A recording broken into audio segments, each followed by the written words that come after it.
they even do this, but we are ready to go into picks and bans. Team Envy at the bottom of the table, 1-7. Phoenix1 has been sliding, but sitting at 4-4, still puts them in a tie for 4th, I believe. Very fitting. And they do look very strong still, right? To me, Arrow, top 2, if not the best AD carry in the league right now.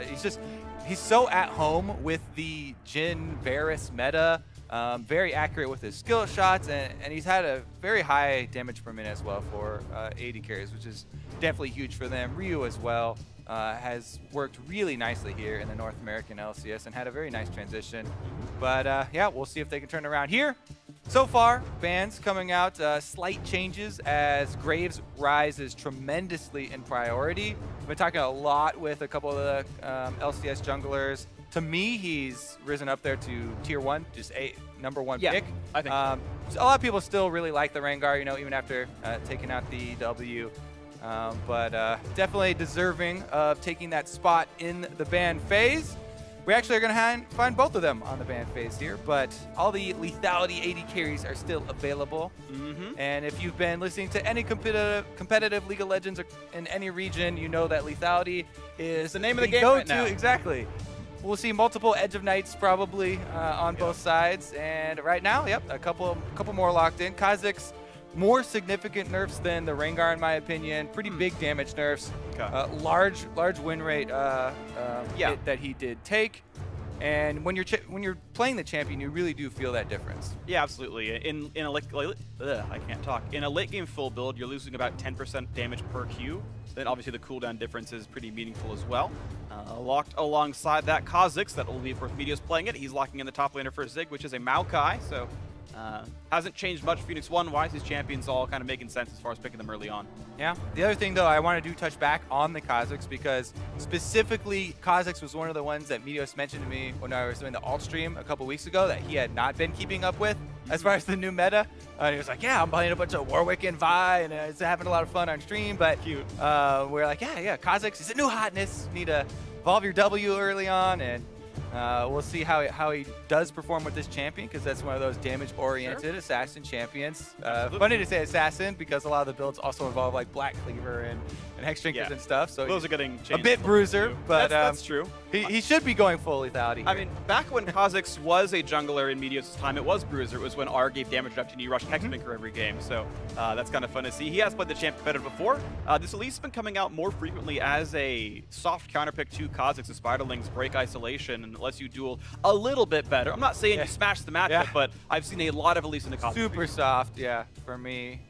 He definitely can dodge Cocoon, and that's a huge part about playing Gitzer. But what Elise does bring is, you know, help with this siege. Whenever you do have Varus, you're looking at that mid-game poke, the very annoying spam of arrows that was going to come out, and at least having the double form can also, you know, set him up with a Cocoon, makes it very easy to chain CC and land that Varus ultimate, or the other way around, as well as some Shen for some bottom lane protection if you do focus down there, because a lot more teams are putting more focus into the bottom lane where they have these lethality AD carries to actually get them off the ground and get the Drakes rolling in. Yeah, these things spike so early. A straight Dirk Varus is going to do like 350 damage with a Q, and if you're a Caitlyn or a Jhin walking into that, that's a third of your health bar gone right away. So very volatile lane. Zed banned away, the Malzahar, and the Echo as well.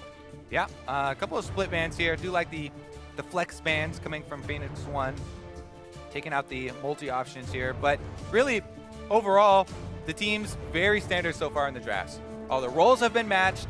The roles in the team fights have also pretty similarly been matched. Both of them going to have a decently sturdy front line. Team Envy, definitely big fans of having that extra versatility of the Shen top. Seraph, their big shot caller in the top lane, likes to go for the split push and likes to be in control of the extra stand united, the extra global here to create plays and be the one to start that off for the squad. Ryu here going to grab up the Corki, has had success on that, and it's definitely a great bully champion for him. This is one of the guys been tracking the positioning basically of mid laners in lane phase for a very long time, ever since Worlds.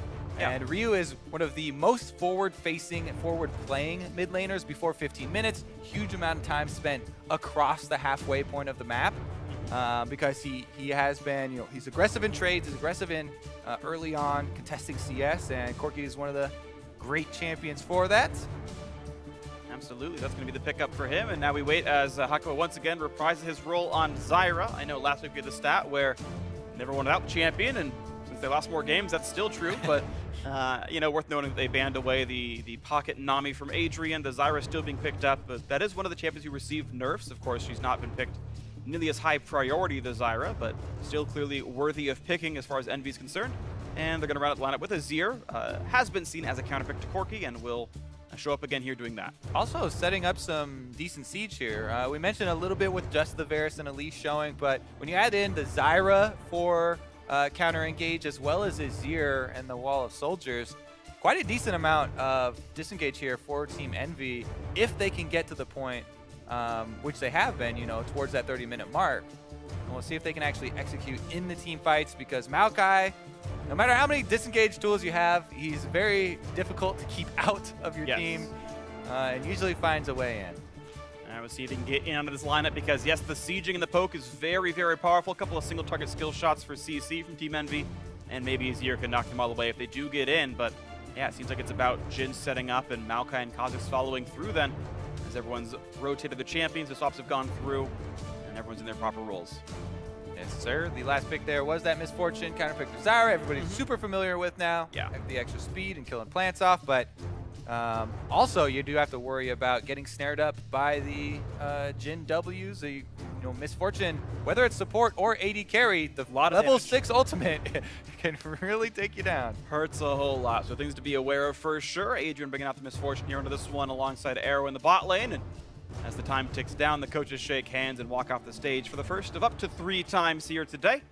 Best 3 to decide who can win this one. Phoenix1 sitting at 4-4. Team Envy sadly alone at 1-7, especially now that Team Dignitas has won. They are well behind the bottom, the other people in the bottom of the standings. So Envy have a lot of room to make up, but we'll see if week 5 ends up being the turning point for this squad.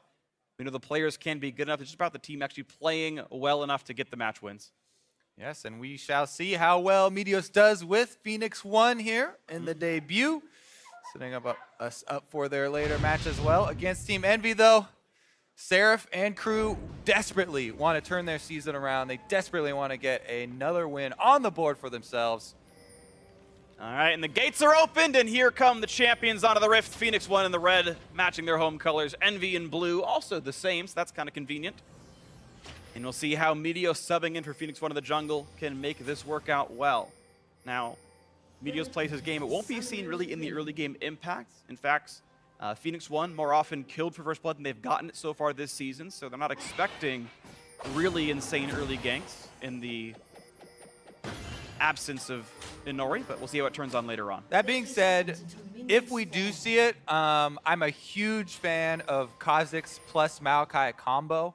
Maokai brings everything that Kha'Zix doesn't. Kha'Zix brings almost everything that you can want in a champion. Damage. Great. Tons of damage and mobility. But Maokai is the one that's going to bring that root as well as the follow-up knockup. So Zig can very well set up ganks, even on someone tanky like Shen. And they could combine for early action up there, but you're right. Other than that, I would expect them to wait for a package. One of the big things about Corki, and especially if he's going to be versus Azir here, I think that Ryu actually has a lot of freedom as far as the early game goes, and we'll see what he does with the early package, because that is definitely a strong playmaking tool. All right, well, to get ourselves ready for the game and the mid-laners trade blows, we do have a quick sideline report from Pastry Time. Take it away, buddy. Thank you very much, Freak. Had a quick chat with Coach Fly over on the P1 side. I asked him about the draft. He said he thinks it went pretty well. The fact that they were a little afraid to play against Runga and LeBlanc meant that he felt like he got a bit of an advantage in the ban phase. When I asked him about patch 7.3, he said things changed a little bit, but not too much. And in general, despite the changes with the patch and with Meteos, he's feeling confident. Back to you guys. Good signs already. I just want to touch on what we just saw on screen there, because one of the big parts about jungling is doing the neutral camps. A lot of people do ignore it, and they just kind of face tank them and don't really plan out their routes that much. But Meteos here on Kha'Zix, starting the W for the small Raptors. You get a lot of bonus experience from every small camp. People have heard that quite often due to your jungle item, but starting off with the W and killing off all the small Raptors will give you the level 2 in time, so you can level up your Q on Kha'Zix just in time for the big Raptor to be isolated. And it's actually not a super difficult camp to start on. It's a very efficient camp as far as the total experience that you're going to get out of your own jungle. in the first clear. And like we said, this is the style of Midas. He grinds out smaller leads at a time. Smaller leads that are more consistent. Rather than going for those big ganks, going for the riskier first blood and maybe giving up one of your camps in return for that attempt at trying to influence one of the lanes. Well, we do have a difference of style already. Lyra did a pretty simple 3-camp clear, Raptors into red into Krugs, recalled for a machete and went back into the lane. Meteos is hard clearing the entire jungle except for Krugs. It's going to be a later recall for him, so they've made some small differences. We'll see if they pay out anything later on. And actually, I'm very surprised that neither of them went for one of the Scuttle Crabs. Usually, to me, especially on your first clear, Scuttle Crab is a very big part of your early jungling path. But very clearly, since Meteos left his Krugs up, that Maokai Kha'Zix combo is an option, as that will be the area that you go hesitate toward on this map. And you know, maybe they will be cautious because face checking a bush with an Elise in it is the very dangerous early game pattern that she really does rely upon. And that's one where she can out-duel a Kha'Zix if you get hit by the cocoon into an easy combo. It's one of those few situations where she'll take you out. Yep, I don't think they have any idea where Lyra actually is. No one should have seen the Scryer's Bloom be hit or the explosion afterwards, so now they know that someone's up on the top side, but they could just think that that was Ninja because they saw Ninja leave lane, but they still haven't quite seen Lyra. So far, nothing picked up, though, and level 4.5 Elise has cleared the exact same camp, skip an extra Scuttle Crab that Meteos has, finds him in the jungle, lands the stun, triggers Thunder Lords, and has a 300 health lead. Now, usually you'll see the second half of the Elise combo completed, where you go into Spider form for execution damage, and since the first half of the combo does so much damage, you get a decent amount out of that Q. However, Meteos was so deep in his own jungle that Ryu would be able to get there first, and mid laners, more power in those little jungle skirmishes early on than the junglers do, so just goes for the safe chunk onto Meteos and then tries to kill the Raptors, but man, Ryu is actually getting punished heavily under his turret. And that might dissuade Meteos from going for this little skirmish. Ooh, nice route onto Arrow. A lot of damage there. He's got to pop the heal. Still nearly loses his life for that one. Actually, yeah, plenty of punishment there. No one pulling aggro, and really nice trade for the Envy duo lane. Yeah, Varus is stronger in lane phase here, even though the misfortune is picked up in counter to Zyra. One thing so many of the pros have been talking about, oh yeah, I love all these without gated carries, but you know, Jhin does have a bit weaker of a laning phase than the Varus and the other two. And so we do see a decent amount of this, but if it doesn't result in a kill, if it doesn't result in like a big CS loss, which it hasn't, 0 CS loss, so it's not a very big deal. It's just that there's a little bit of extra pressure there, especially if the skill shots are landing, which they did nicely from Hako and Apollo there for a little bit of harassment. You do start to sweat a little bit about, you know, maybe jungle dives or an Elise coming, which is actually a good jungler for diving. Yep, absolutely agree. Well, the way we set up the lane right now is minions slightly apart, pretty much the same, but Envy got to recall first, so they walk in a lane straight, a Dirk and a Longsword, and they get control over the lane. If they want a hard push, they can deny 1 or 2 minions this way. If they hope it becomes a freeze, that can help them as well. And it should be just control continually for this Envy duo lane, and maybe second half of the laning phase will go their way a bit farther. Overall right now, 400 gold lead for Team Envy overall as a squad. And it mostly seems to be Lyra, actually, the fact that he's been out jungling Meteos farm-wise and taking away some of the Raptors, and probably a bit more money printed from Hakuo with the spell feast. Actually, that's pretty close, but you can see here where the major differences are. It's mostly in the jungle, 300 gold there. And Meteos getting back out onto the field about the same time as well.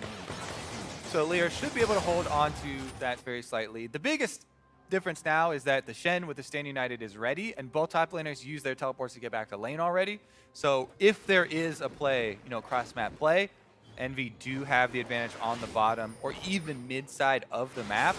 And if you're a jungler in this situation, if you're Lyra, I usually try and just go force away from the Shen and tell the Shen to play safe. But there are two schools of thought, because you expect your opponents to attack the Shen and go to the source of the global because they don't want to fight elsewhere. So there's also a possibility of setting up counter ganks on that side. It's just a matter of knowing the personality of the jungler you're playing against, whether they're more likely to actually go attack the Shen, or if your bottom lane is getting pushed in like this. So we talk about the harassment when skill shots land. Yeah, absolutely. And that's really good by Hakuo. I mean, he's still playing a crap ton of Zyra. It's one of his best champions, and he's got the skill shot accuracy. Those roots have heavily punished P1. Adrian takes a bad recall, and Arrow is either going to be 1v3 under a turret or has to take a recall as well and lose an entire wave. And that's the thing. When you say bad recall, you're like, oh, it feels bad because you're going to miss out on minions. However, sometimes you have to take a bad recall or else you it's die. a bad first play. And then it's a worse play. First play. Yeah, exactly. And we already put, Elise, might be the best turret typing jungler. I think probably literally the I'm best. going to have to go with the best at the moment, so definitely wise back off there. And it's just going to result in a blue buff steal. Maybe trade here. Didn't check Blue back won't in. spawn for a while, It was the recall path by Lyra, so I do like the desync there. Maybe he'll get back in time so that Meteos can't go for the trade. And I've got to wonder how much of that is actually pre-planned. Lyra saying, I want to kill my blue late on purpose so I can steal and not have it counteracted. I think it's pretty reliable that you can get an advantage in the bottom lane here, and there they go. So you see landing, Shannon and Arrow, not even a chance to do this one now. There's the repel, the drop back, or they're going to walk away because the turret is low and that'll die next wave. Pretty much perfectly executed tower dive. Adrian's got to hide again, and looks like it'll be first blood and first turret for Envy. And this is, something that we talked about with Envy. They have been able to accrue early game leads, even up towards 20 minutes, mid-game as well.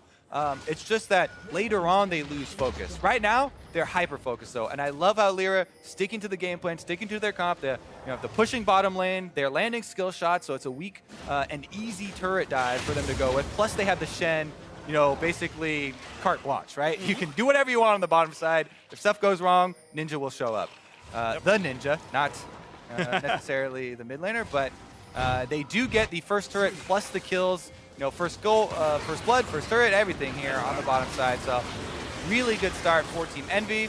And we talked about, the different forms of long range CC. Doesn't matter which one lands first, but there you go. They're able to easily chain them there, and there's nothing that Adrian can do to get out. Apollo set it up, and for the rest of there, it was all just completely. That's right. You give full credit to whoever lands the first CC. Yeah. Because everybody Apollo else is free. landed the Varus ultimate. You deserve the kill. Sadly, the assist was only what you got, and Lyra took half the first blood turret gold. Really unlucky. Apollo got robbed. Honestly, though, this is looking very good for Envy, because what you want to do with this type of comp is start chaining this early gold momentum that you have. Varus will peak very early with just building straight lethality. You group them up with the Elise in range form, with the Zyra to protect him, and the Azir post level 6. This is a very, very potent siege comp. I like what P1 are doing, trying to get something back for themselves, because they know that wherever the Varus goes is going to be tough to deal with, and that is topside, but Meteos is going to be able to take this opportunity to store away this Infernal Drake for later in the game. If they can stall out this Envy snowball, then that will matter a lot. See this one right away. They go on to Apollo. Got a flash. Just got to block those shots. One missed, one blocked, and second one blocked as well. Apollo still burning out Seraph's ultimate and burning out both of his summoners. It's a good rotation by P1 to make that happen. And maybe Seraph, the comeback comes through. actually, all he gets is the save and then has to teleport back. Yeah, a little slide here. as well. But there's no Infernal Dragon to kill anymore, so he'll probably get that cooldown back before it matters too much. But you see P1 desperately trying to match the lanes and not let Apollo and Hako outpush them too early on. That's a little bit of damage. Get some counter push here as well. Envy are going to have to do some shuffling, bring out the jungler to try and hold this one.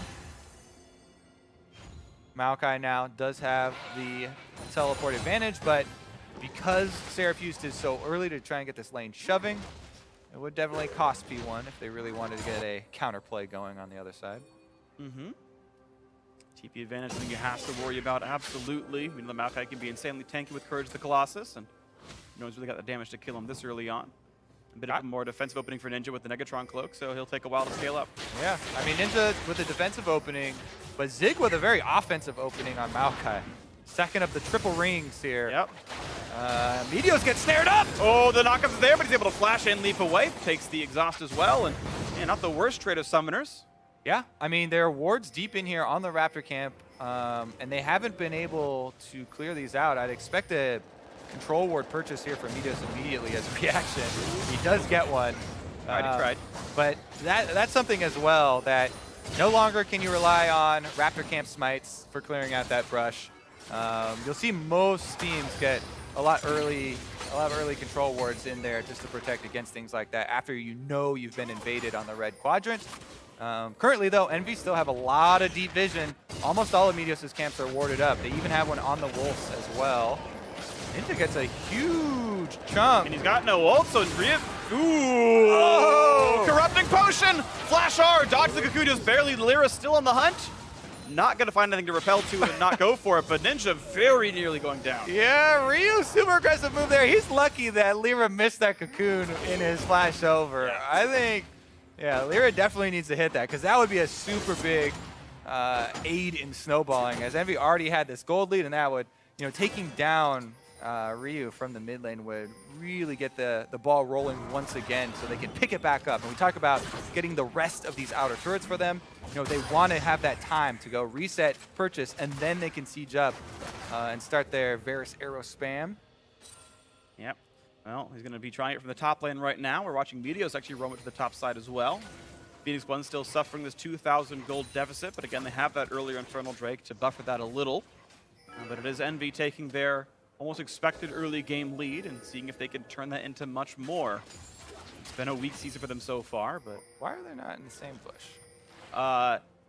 it's a bait. Behind bush number 2! Oh my god! That did He had better! nothing to do about that. All right, that's a good kill. Adrian didn't need any extra range on his fortune. Yeah, perfect. They could have got a little extra damage, but there you go. It works out. They're able to get the surprise kill on top side and a little bit more damage on this turret. So once again, Phoenix1 here do have a bit of extra pressure, but Envy call Lyra over just to clear out the minions.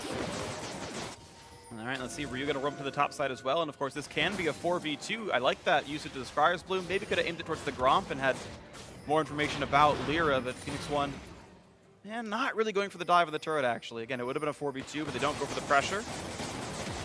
They don't want to give away this mid lane wave that's crashing right now. And Meteos would rather find Ninja. He's going to face check into him. Bam! There's half his HP, knocked right back over. He would have to flash, but doesn't have it available from the earlier invade. But it gives Ryu a little bit of alone time on the mid turret.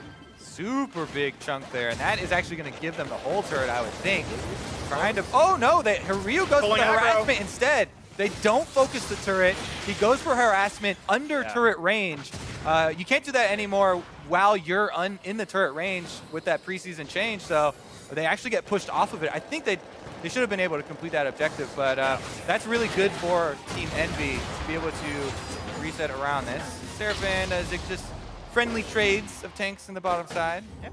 Zig getting a small but somewhat meaningful farm lead right now, actually. And considering that lane has been pretty much undisturbed for the entirety of the game, that's props to Zig for doing so well. I know when the season started, Phoenix1 was like, oh yeah, Ryu's really good, Arrow's really good, and Nori was pretty good before. Zig, though, he's kind of the dead weight. Like, he's going to be the one that has to carry. That's harsh. That was the preseason prognosis, though, right? Like, if you come into that roster, you're like, okay, well, Zig's the one who's got to fit in the backpack. But he's outlaning Seraph a little bit right now, and I think he's largely been very good this year. And to be honest, better than expectation, and that's a good thing for him. Also, Maokai is going to be a huge part about how Phoenix1 utilize their advantages, right? We mentioned that they've got this pocket Infernal Drake they're sitting on as the rest of their carries are building up extra offensive stats. Maokai is the one who creates for this team. I mean, him going in under the Jhin cover fire, they force this team fight. He's the one that has to get to the back of this poke comp and hold someone down so that the rest of Phoenix1 are going to be able to get the kills stacking up. At the moment, though, all focus here is towards this top lane push. And looks like Team Envy are holding them off, but Meteos is waiting again in the brushes around top side, waiting for a very similar play. Yeah, Ryu package ends just now. It times out, gets nothing out of it, but maybe could look for a roam mid, didn't decide to. Quick recalls out of the P1 duo as well. And they've got a brush or a ward in every single one of these brushes. Oh, Adrian, no! You don't need to E the minion wave. That is terrible risk reward. Yo, Adrian, respect Projection. the arrow damage here. Apollo is the one who actually finds the snipe. And that was just a good snipe. I mean, nothing more you can say there. Free snipe onto Adrian. He's playing super risky. No respect for the damage. I guess he didn't think there were any arrows left in lane. His teammate recalled. Turns out Apollo still got one. Hey, I thought you were above the name Nope. puns. I've decided to descend back into darkness of the really easy ones that aren't funny. Let's transition into what this means for Envy as they now have control of the top lane. They've been up here shooting off the arrows for so long, and they finally are able to get a kill with them. And that snipe should reward them with the turret finally, so they can turn their attention towards that mid lane and really get the siege going. Phoenix1 have 2 turrets they're like about to kill on the map. Top lane and mid lane outers are incredibly low, so it's gold they will eventually pick up as they push Ninja out of the lane, and they'll get the gold a bit closer. And you can see that this 2,000 gold deficit is what they're at right now, and it can get closer soon. Top push is still going, but Meteos looks like he wants to assassinate the Shen here. Seraph will not be assassinated. Unlikely. But they're still getting pressure up on the top side. They saw everyone roam down to mid to get the outer turret, and as Lyra comes back in, his turret's already going to be at half HP. Yeah, should be a trade for the outer. I like the secondary trade for an outer turret trade here. I think Team EnVy getting the most difficult to take turrets. Pretty happy with that one. And this is heartening for Team EnVy fans, where they've just been able to, or been unable to capitalize off the first 10 minutes of the game. Now they're actually making good objective trades. And the thing is, they actually have decent stats up until 20 minutes as well. It's actually later than yeah, mid-game has typically gone okay for them as well. Thing is, Meteos stacking up another Drake, put that one in the pocket as well. Yep. So Phoenix1 is just biding their time. See if EnVy can actually complete this time. Yep. Well, Meteos has been demoted. He was Cloud9, now he's got Cloud1.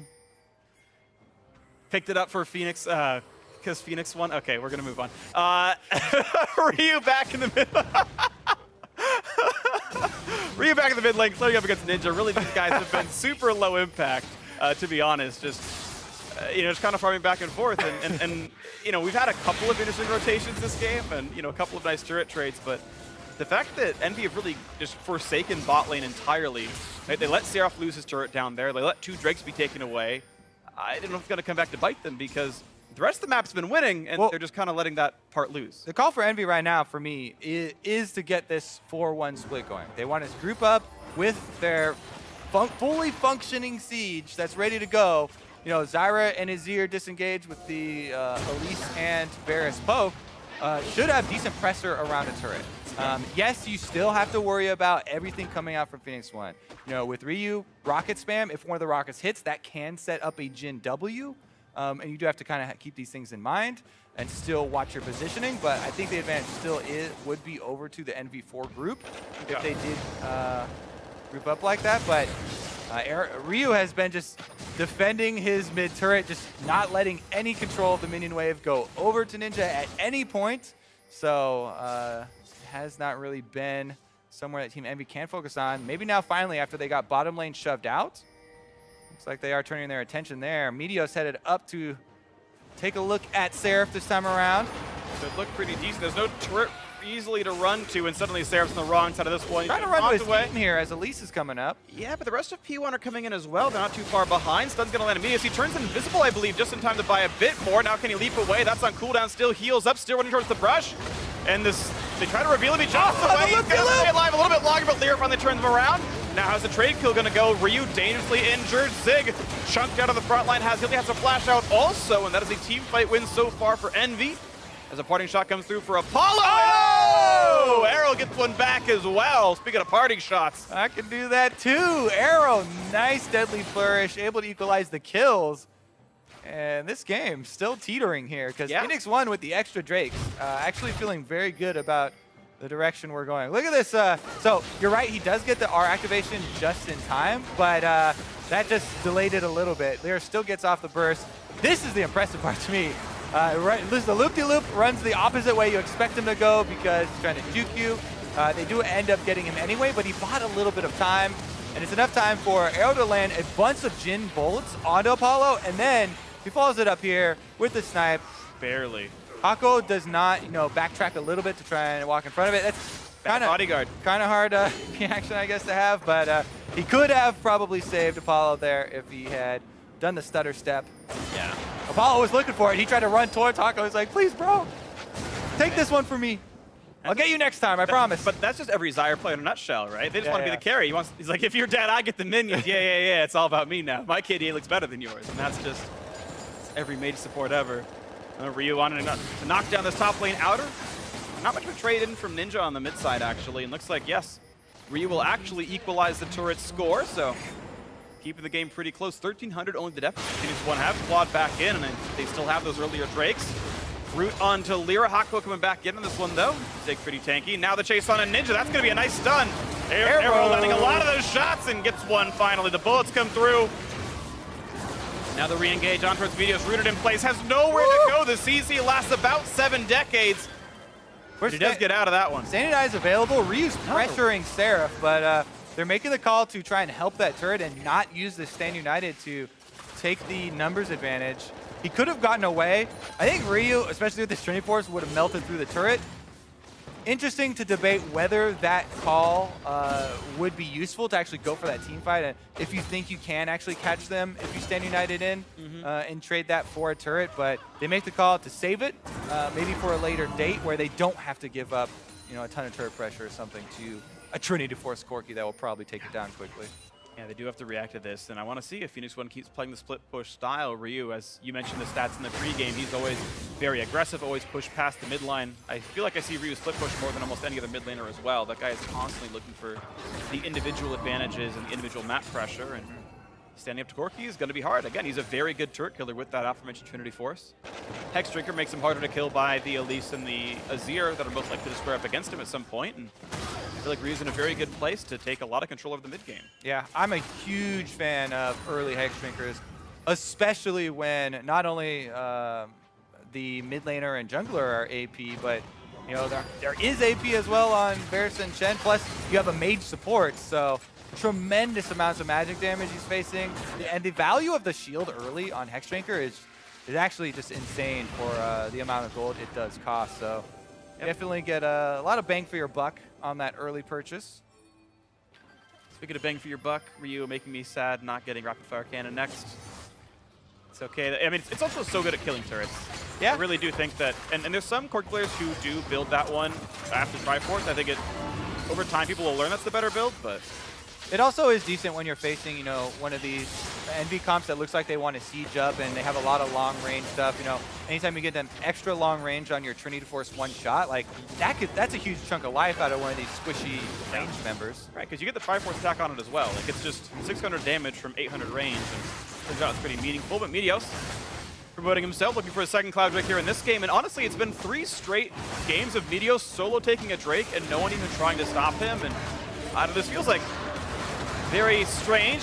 Lyra slowed down. Final shot does come through, but he's tanky enough to walk away. Has gone for a tankier build on this Elise. Dead Man's Plate helping. Ninja Tabby as well, but Ryu survives through the chains from Apollo, and Phoenix1 is getting closer and closer in this game. Gold deficit now below 1,000, and again, triple Drakes. It is that worrying trend for Envy as you get closer and closer to that 30 minutes. Start giving up more and more, not using the early snowball to really push themselves past the maybe 3/4 way of the map, and Phoenix1 are really gaining control in PvE style here. As you mentioned, Meteos continually soloing out the Drakes, as well as the Fan of Wards now got pretty much the full river lit up, and they'll be able to see Envy as they start to get a little worried about the Baron area. Worth pointing out the gold lead right now for Team Envy. The 1,200 gold lead is almost exactly just Lyra's advantage over Meteos. That's basically where the advantage lies. But Meteos has been effective without the gold. And got the 3 Drakes. Yeah, exactly. Can't really complain. And that doesn't mean much. It's a little bit of extra health on an Elise. The He's got a giant spell. Ooh. The Elise is a little bit more tanky now. That's not going to really change the team fight. Whereas Arrow going to come in as well. Ulti's up in about 20 seconds for Arrow, and he can maybe get a bit more done with that one. But Apollo lost his summoner heal off of the aggressive plays out of both Ryu and Adrian, so they are losing some map control. Next Drake is going to be mounted. It'll be the last of the elemental Drakes this game. Nice little play. Adrian gets rid of one of the blast cones inside of the Envy jungle. Doesn't need it, just wants to get rid of some of the options. Worth doing that in your own games, by the way. Meteos handed a blue buff, Corki didn't want it. Never feels bad to get that kind of stuff. Edge of Night, of course, in the build. And we'll see if Meteos goes more damage or more tanky. I think they really only need frontline at this point, but really up to him. Yeah, I mean, he can go more Bruiser. As of right now, you feel super confident just with the Edge of Night shield and even reduced CC duration after that due to his Merc Treads. But I am a super big fan of Black Cleaver on Kha'Zix. Yeah. Adds a lot, the best of both worlds. Plus the extra cooldown reduction is It's huge huge. for him. And the thing is, like we mentioned before, the full tank Elise here, the teamfight presence is way lower. Even though he may be up in gold, teamfight presence here from the Kha'Zix, being able to chunk one of these squishy backline members out is giant. Whereas Elise, she's gonna have to shine through picking somebody off with this high move speed, dead man's play. Getting a cocoon pick on somebody could have a big influence there if they're able to land one of those. Yeah, but you're right. I would rather just take the slightly poorer Meteos Kha'Zix than the slightly richer Elise just in a late game team fight. So, we'll see if it means much here for Team Envy as they're trying to hold on to their lead, but have been being chipped away at for the last 20 minutes straight.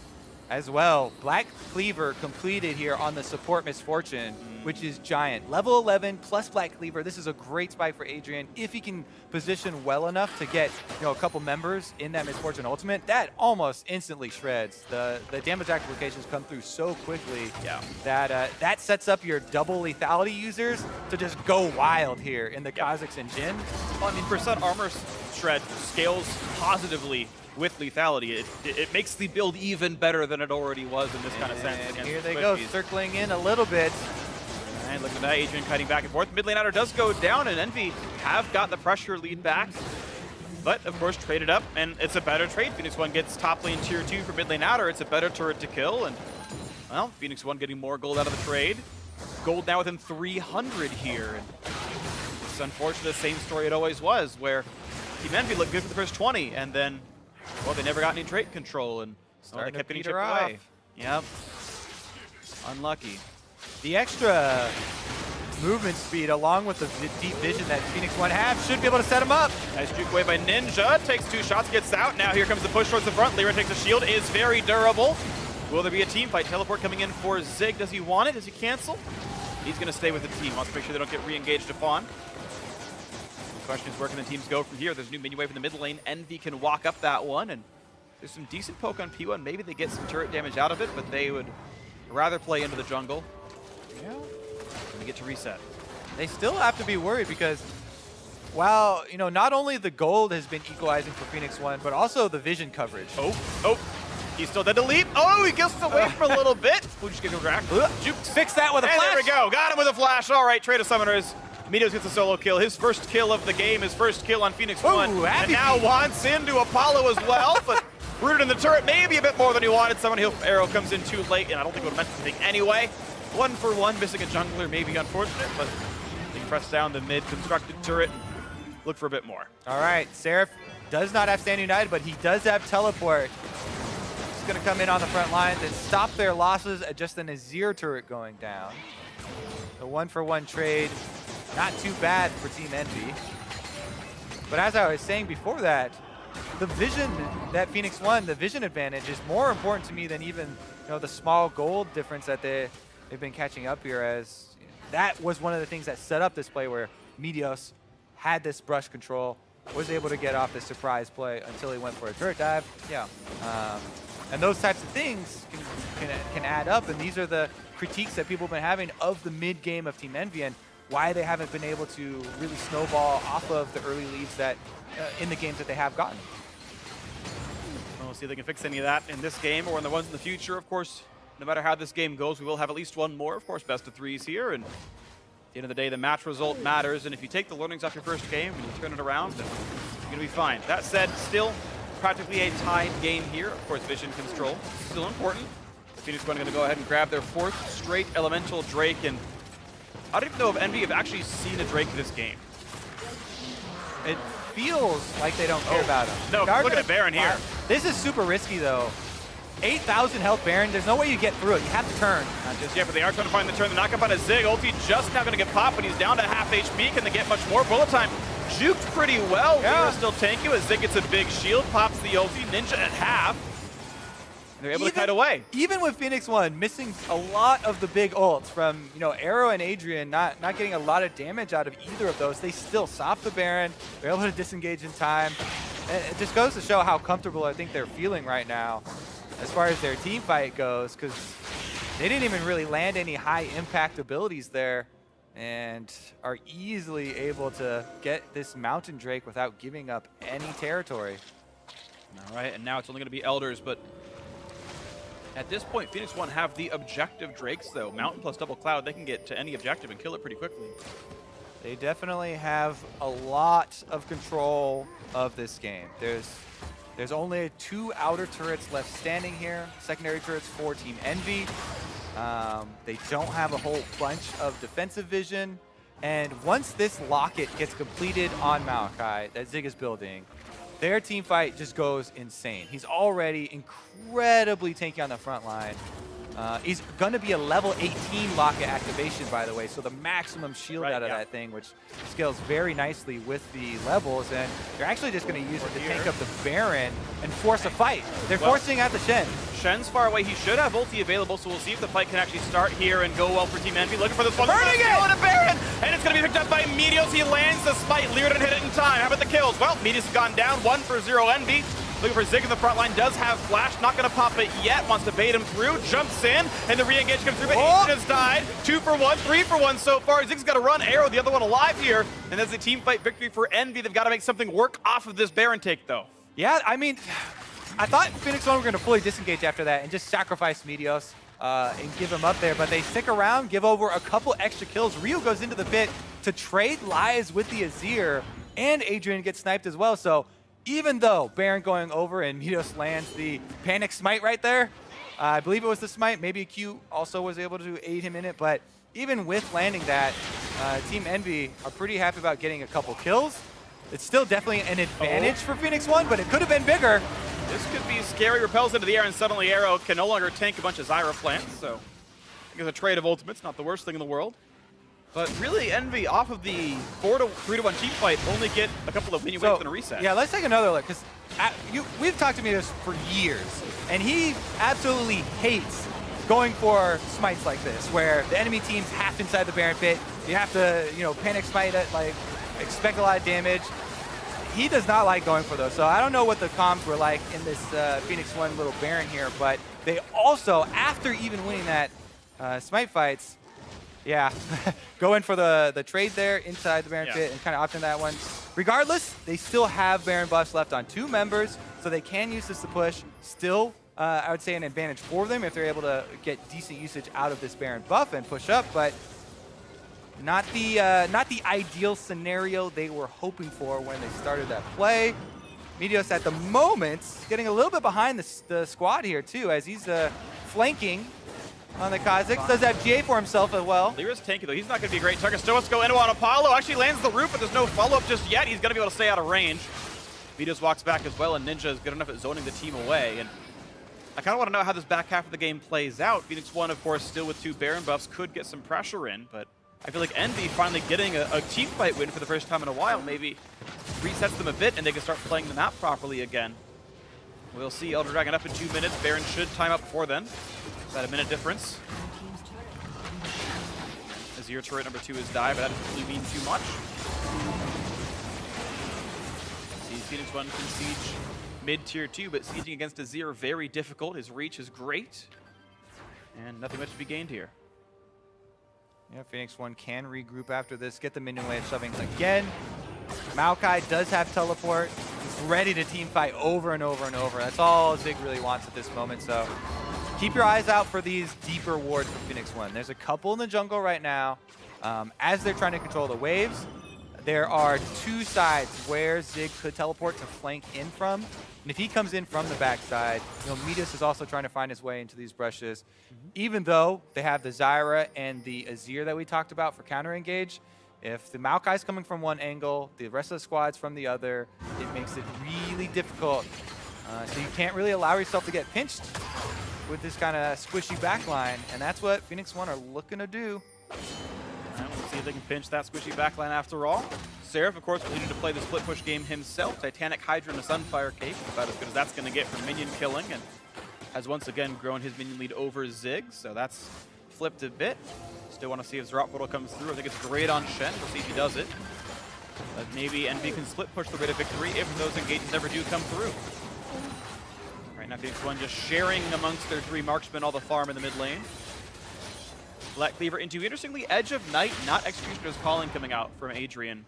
Oftentimes you do see the last whisper upgrades come through for support Misfortune. Something is wrong, Freak, when the supports are building lethality. I mean, to be fair, Misfortune is barely a support.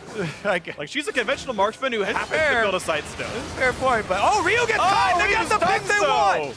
Oh, he played way too up. They did not have vision control. Right in time for an objective. This turns the entire table for Team Envy here. They just want to pressure super hard now. They have this huge advantage. That's the mid laner out. They should be able to get at least some golden. Oh, look for the top flash on Medios. Medios having to flash over the wall to get himself away, and he will clean out, but again, caught on the wrong side. I guess he buys a few seconds with it, and this turret won't die on this wave, but Envy clearly saying we'd rather kill this turret than go for the Elder Dragon. Backdoor bonus is on. They can still work their way through it. Looks like the tanks are durable enough. And yeah, through the 1/3 damage reduction, doesn't even matter. And Envy actually able to grow their lead for the first time in 20 minutes.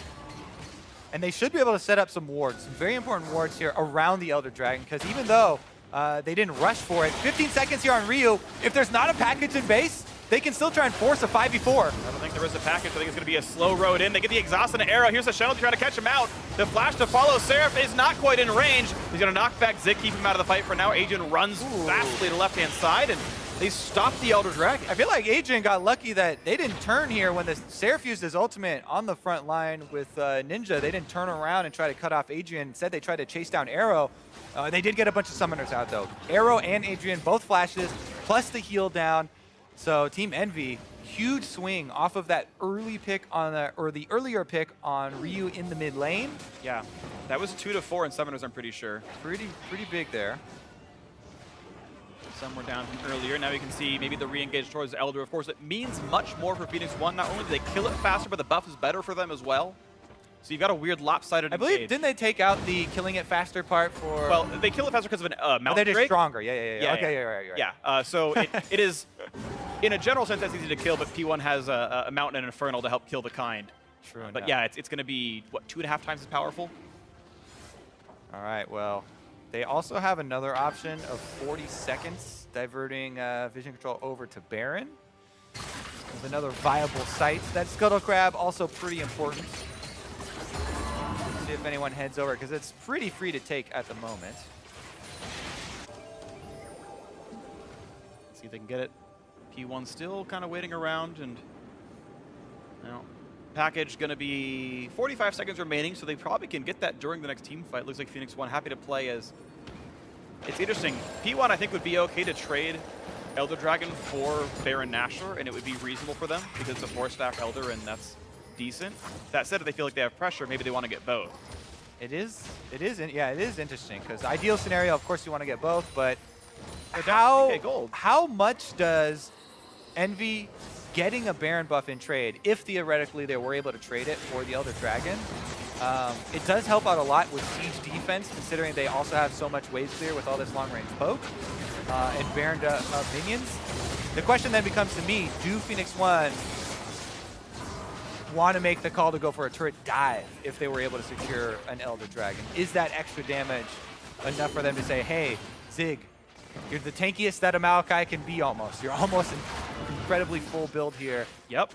And just pull the trigger. At the moment, though, Meteor's trying to solo another one. This one's quite a bit bigger and dealing some damage to him. Hurts him a bit, but he's doing okay so far. Envy wanting to engage for this one. Big very far, but look at that teleport. He could go into the mid lane right behind him. Okay, right now it's just minion and ward clears, and the Dragon's going to reset. Actually traded Scuttle Crab right there as well. Yeah, Envy gets Scuttle, which is actually pretty nice. No sneaks allowed for a full minute, but of course P1 getting the top Scuttle about 40 seconds ago means they can know all about Baron sneaks. Lyra with the sweeper, make sure that, otherwise it's pretty much dark in this pit, so when Scuttle despawns in 10 seconds, that area is dark for P1. There's like one in the top brush and one like in the jungle, but as far as actual Baron sneaks, you need to put real wards down. I want to correct myself from earlier. I believe the Elder Dragon would be 5 times as powerful for P1. So lots of true damage would come through if they managed to grab that. It means any of the Jin or Corky Poke would be super painful, and it would be almost nothing for Envy on a comparable scale. Full armor pen build through for Arrow, 3 lethality items plus the Mortal Reminder. And we'll see if he goes for an Infinity Edge or Rapid Fire Cannon last to add some attack damage power. And here we go. The push is on. P1 did not really have wards from before, and the last few got swept out. Zig spacing. There's the teleport. He's coming in, but it's at 4,000. 4K HP. Here comes the Genel. Here comes the TP flank as well. Zig, who's he going to find? Doesn't look for Sarah. Doesn't look for Ninja just yet. Here's the taunt that in, but that makes Maokai is very, very tanky. Starting to get burned down. Guardian Angel is available. Bullet time only really hits Seraph, but Chunks him a bit injured, and that's GA down. Lots of roots come through. Meteos caught up from the ult. He's going to get bursted out with this one. Guardian Angel dropped. Lyra getting the shield. Can they kill him in time? And no, yes! They're all coming back up. Bit of a 1-for-1. Guardian Angel for a kill. The snipe almost landed. I think Apollo actually flashed after he let go of the Q, so mechanical misplay there. Oops. I think that both Meteos and Lyra's GAs were also popped in Yes. addition to the 2 tanks. Yes.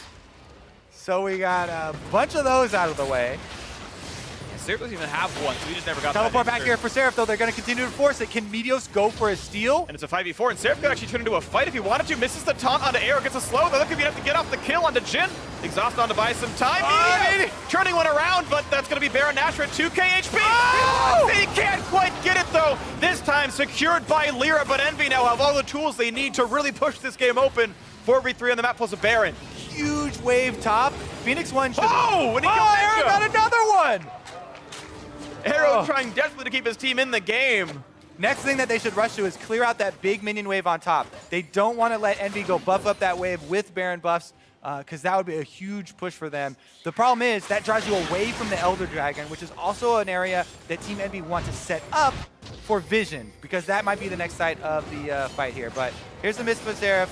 Doesn't matter a tremendous amount. Meteos goes for the Assassination Hawk roll, but Baron will get picked up in the end. Even though he does get in here for the attempt. 900, oh man, he almost got it, yeah.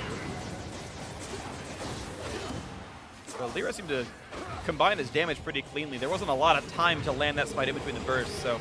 And then of course that was really nice. Yeah, when combining your damage, you usually want to get your spell animation going first, Q then smite, because your smite is very obviously instant. And almost all of the spells, will have at least some animation. So be careful comboing, smiting first, then using the ability, because that's where most of those steals come from, and then you get flamed for, oh, your Kha'Zix with isolation damage. How come you didn't?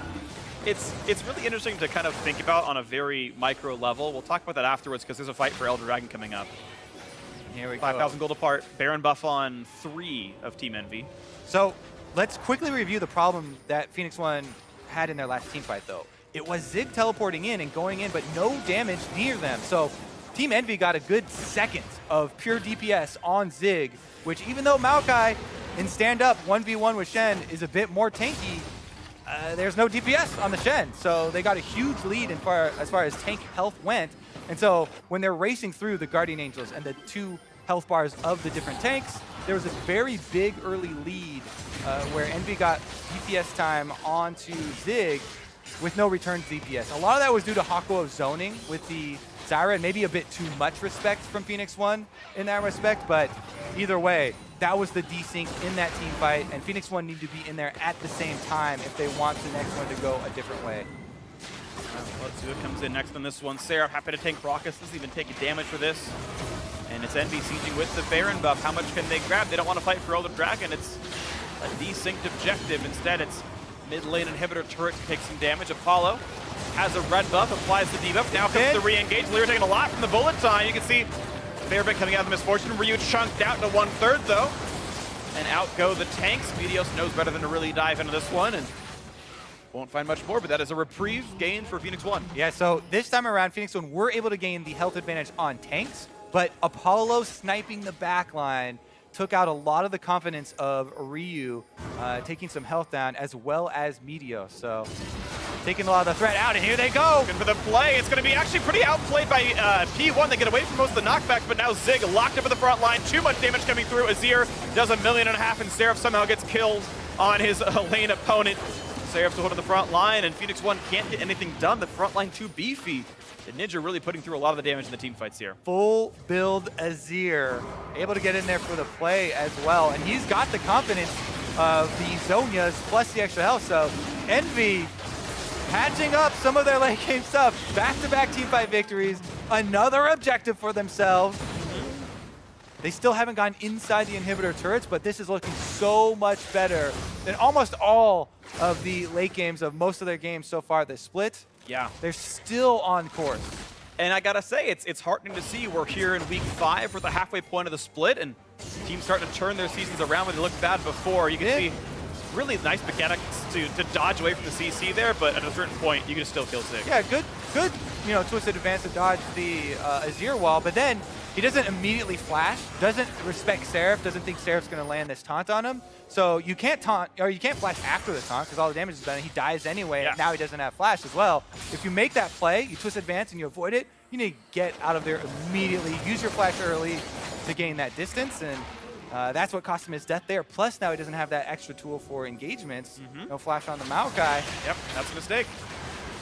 If you're willing to flash, do it before you take all your damage, and unfortunately not the play he made there. So 7,000 gold lead, Elder Dragon up onto 5, and Team EnVy looking to finally crack the inhibitor wall. They got the early game lead. They let it slip for a little while, but they finally came back in the end game. They're going to keep that going. 6 outer turrets all gone now.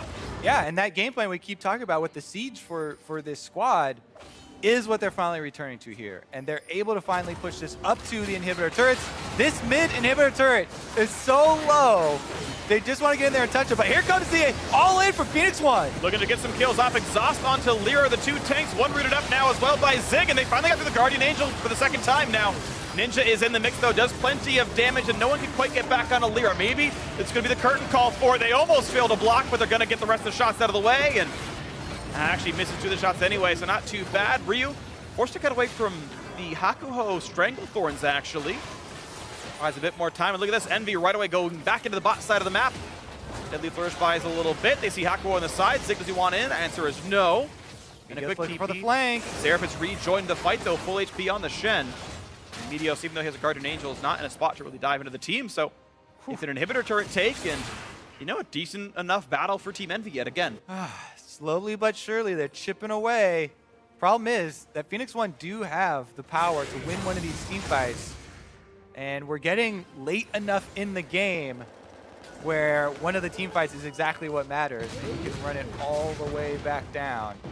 50 minutes in, pretty much everybody is full build here, changing out slots for where's my control ward slot. The supports are keeping around one empty one to stack up as many as they can of those as well. 3 scrying orbs actually for Team EnVy to try and help them in those situations around Baron where they haven't had time to set up beforehand, so they can do it reactively a little bit. Yeah. If we're talking about full builds, though, I really like the Hakuho has gone for Void Leandries. Obviously, it's a lot of damage onto him, but I really wish Adrian, instead of going for more lethality, had gone for Last Whisper, because he's only bullet timing the tanks. He's bullet timing 200 bonus armor tanks, and 15 lethality from an Edge of Night. It's very different from 35% armor pen from a Last Whisper. I feel like he'd have more effectiveness with an anti-tank focused build slightly more, but nitpicky. It's not going to be the reason they win or lose the game, really. All right, I'll remember that to see if Adrian gets off some amazing if he one-shots on the Ninja, back I take line. it back. If he one-shots Ninja, I take it all back. And hey, if that happens, then good for him, right? Like, if he gets the shot, then that's cool. Adrian face tanks a piercing arrow. Out. Meteos taunted up by Seraph, has Guardian Angel, jumps away, though, and the re-engage comes through onto Shen. Bit of damage on Apollo, disengage, have to run away now from Hakuho. Can't quite land the root, but still plenty of damage coming through. Now the curtain call once again onto the front line. Seraph taking some shots. Ninja as well, trying to thread the needle and hit him in the backside. Package getting Ryu away, nearly died. Super low health bars on Phoenix1, a couple of low ones on Team EnVy as well, but still feels like advantage. Blue team, 8,000 gold up, and map control remains. Too much tank, not enough damage. We keep having these disengage team fights. Baron still is going to be the site for confrontation here. The inside track on wards currently EnVy controlled, but that's actually not bad for Phoenix1. They are red side. Red side actually really advantaged in these situations where they can throw this extra shot over the back of the Baron pit, and they can, if they can push up, also force EnVy into the small corridor. So, yeah. You're right. It's harder to choke red side out of the Baron pit, and we know these junglers have gone 1-1 so far in Smite battles. Both have managed to secure no steals, but they've both been in range twice on Baron, and objectives like it. See if Meteos can make the all-star play in his Phoenix1 debut. He's had an okay game, but I feel like has been largely out-jungled by Lyra. I mean, if you focus on the PvE aspects, he had a heavy focus on the Drakes. He also did get a couple of those wraparound ganks on top side. So, you know, definitely some influence for both of them. As of right now, if he gets this Baron sneaky, then that would be a game-changing play. The rest of the team, of course, showing on mid lane. Maybe they don't think of it, but you can see them walking over. Lyra's like, wait a second, they're on this. Adrian chunked down a half as well from the poke. He's got a respect piercing arrow from Apollo. And he barely gives him it. Is he getting caught up on the outside? I don't know if they want to all in on it, though. He's getting chunked down, half health. He's already used Locker for this. Wow, actually blocked up by an Azir soldier? I didn't know that even existed, but he couldn't run away, and I'm pretty sure that was from Arise. Today I learned, I guess. But Vig's going to have to recall and TP back into this, maybe. As Seraph's split pushing in the bot lane pretty nicely. Inhibitor goes down. First inhibitor of the game. Team Envy get that. Now they're onto the Baron yet again. They know they've got the map pressure. They can force a TP out of Zig. You're going to see both top laners showing up. Now Hako hit by the deadly flourish. Here comes the attempted steal Meteos. They do have wards. Zig's in the front line. Taunt not going to land. He's going to get the root though. Seraph's the front line. A Baron's going to regen. The minions are going to kill a Nexus turret if left unattended. So Envy don't have to force that Baron. I like the call to back off and just call Phoenix1 bluff here because the minions are doing a lot of work for them inside the base, and they can just return to this. And not only that, they have an inherent TP advantage. If you trade Summoner TP for Summoner TP, Seraph can still stand united in, and now Zig has to walk. And as we all know, trees don't move very fast, so it's going to be hard for them to show up in time. And there are some subtle things that lead us for Team Envy right now. Retaining this 8,000 gold lead, which, okay, at this point we can ignore because the builds are full, but at this point I feel like they are winning on the map and they have the tools to close this out. Now it's more about, who has their Guardian Angel passives ready? Who has the extra control ward down before the fight starts to set up the pick? And currently, all 4 Guardian Angels active, so we may have another scenario where we're burning through the front line, trying to just race through tank health and get to the earlier activations of those. Phoenix1 have actually managed to add a bit more tank killing to their lineup, though. Both of their actual farming marksmen have 50% crit with Infinite Edge in their build, so exactly. the autos do matter quite a bit now. I really do encourage the late game transfer of these lethality builds, which are super insane for early and mid game, over to the crit multipliers when we do get to these 50-minute plus games for those guys. 600 damage crits and Secret Minions out of Corki, but here we go. Once again, the attempt on to Baron Nashor. Ryu is... Good shots here from Apollo again, finding Adrian. They're getting a little bit as well. Zig this time can actually kind of work through it. Minions again, back at work inside the Phoenix1 base.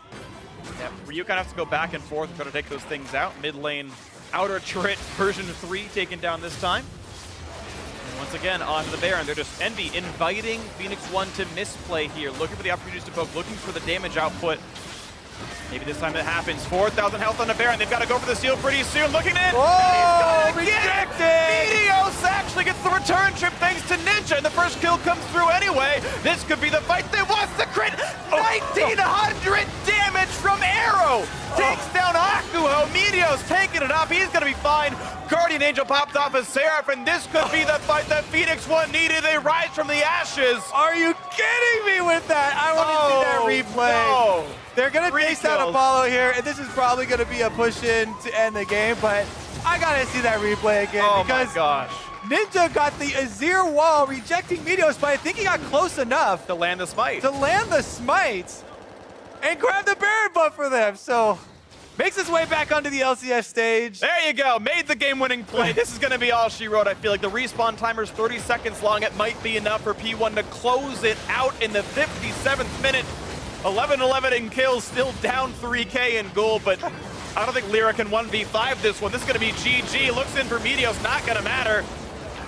Down goes the Spider, down go the Nexus turrets, and Phoenix1 had to work really hard for it, but at the end of the day, they take down game 1, and there's the man on your screen, Meteos. His first game on P1, officially part of the roster, steals the game-winning Baron. And after an hour, are you 100% sure he got the credit on killing the Baron? Yes, I'm 100%. I looked down. It had to be Smite then. It was a Kha'Zix red square at the bottom right of the screen, and it said, Meteos, you are full of swag still. Oh man, yeah, it took him a while to be able to do it, but you were able to make the smite when it counts. Whew.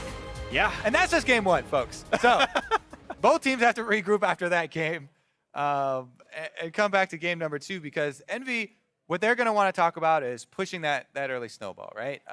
Being a little bit more aggressive, sieging up a little bit earlier to try and take advantage of these arrows from Varus, where Apollo was landing a lot of them onto the back line towards the end game and getting a lot of momentum. But Phoenix1 stalled it out, and they won that game-winning Baron fight. All right, well, good job, the Meteos, for making it happen. Now let's hear from more about that game and toss it over to Dash and Zyrene. Thank you very much, gentlemen. A very back and forth first game here between Phoenix1 and EnVy. Phoenix1 coming out on top, though, with that clutch steal at the end. Before we get to that, we got to start all the way back at the beginning. Champion select here between these two teams looking a lot more standard than the prior series. Yeah, if you watch the previous set, you're going to be like, oh man, all these cool champions are coming out. Meta's looking different. Jarvan mid. It's like, no, things look a little bit more contained here. This is kind of a little bit more of what we should be expecting on this patch. There's a little bit more, there's some diversity, right? But we're still seeing a lot of the same things, same picks like Kha'Zix, etc. Right, and we're seeing that a standard, or what we're calling a standard team composition for right now, still viable, right? You don't have to go to this like full dive-oriented damage composition. Glad it Things exists, like though. this, here we go. If we roll this out and go ahead and look at these picks real quick, we have the Maokai versus Shen matchup, so tank versus tank in the top lane. The Kha'Zix over for Meteos, so we're seeing him on an assassin-like champion, you know, is not playing the Zacs and the tanks, so it's good on him for being able to slip into this meta. Yeah, it's one of the champions that, you know, he has played in the past that I've seen him play pretty much like last year as well. I think he also had some Kha'Zix at one point. Right. But then, you know, it wasn't really known for it. Has played it in solo queue a bunch too. So, you know, this is just kind of standard, like we were saying, tank top laner. You have an aggressive jungler. You have a support that's going to deal a decent amount of damage. And then you also have a mid laner that's just going to wave clear. So overall, this is kind of what you expect in the draft phase. Great. Let's get in the game. 33 minutes in, we're around the Baron, one of many Barons here in this game. Let's take a look, because Phoenix1 able to secure it, but maybe some miscommunication around what to do after. Yeah, what are we doing afterwards, guys? Zig has flash, and then Meteos dies, sure, but Zig just takes so long to figure out what they're going to do. Okay, I have him up against the wall. Bullet time comes out, not effective there. Adrian ends up dying. Ryu jumps in. Doesn't use exhaust. Well, the Shen also used the dodge zone, so he's not getting auto attacks in at that point. And that's where you lost Adrian. Zig had to blow his flash afterwards. You lost Meteos and you lost Ryu. That could have been a fight where you just lose Meteos. Ryu didn't have to go in. Adrian didn't have to stand there and hold his ground. So you ended up losing 2 more people than you had to. Yeah, Meteos on your screens right now, as you mentioned, losing 2 more than they needed to, meaning only 2 remaining members had that Baron buff. Of course, they lose pressure and time on the map while those respawn timers are counting down. So definitely something that could have been cleaner for this Phoenix1 squad. I want to push us forward to the next one here, the big Baron play. 53-30 into the game, Meteos with a big steal. I think he jumps in, and then he gets knocked out here. So it's a leap, woo, and he gets smite because it's registering him close enough to get it. Yeah, at the end of the day, it's like, hey, thank you. You just pushed me back to safety there. Otherwise, I would have been stuck in the pit. Or he would have had to use his flash there instead of in this next moment here where he gets the flash, leap forward, close the distance, and then get in onto Seraph. Like, that's a play where the Azir was helping as opposed to actually... Exactly. It was a good thought, though. We cannot criticize the use of the Azir ult because the thought behind it is correct. Yeah, that's Keep him ridiculous, out of the pit. It's just unfortunate and funny looking that Meteos was able to secure it before he got popped back. But here's really what I want to discuss. As it was a very back and forth game, and I'm sure Phoenix1 will be happy to have secured the victory with the sub in place. What have we learned about this squad with Inori out of the roster? So it's a very different team without him in the lineup, because if you watch that game, and you see right there, EnVy are ahead the entire time.